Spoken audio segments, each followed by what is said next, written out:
नमस्कार दर्शक बंधु निर्मल टीवी को स्वागत जनाऊँगी मो नूरपराज। ट्रेचर रे 2 किमी बुहा हेले गर्भवती महिला एपरी एक चित्र सामना को आसी जहाँकि कलाहांडी जिला थुआमूल रामपुर दुर्गम अंचलर विकास वास्तव चित्र पुणी थे सामना को आसी।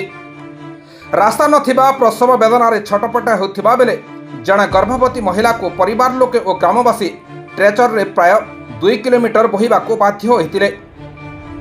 कादुआ रास्ता जोगु जननी एक्सप्रेस आम्बुलांस ग्राम में पहुंची पारि नथिला।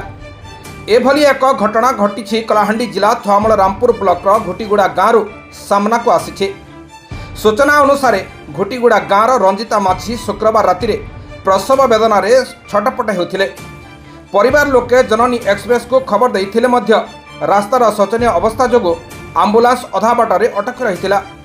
घटनास्थल में दीर्घ घंटा अपेक्षा कर आम्बुलांस कौन उपाय न पाई थुआमूल रामपुर मेडिकल को फेरी आसीथिला।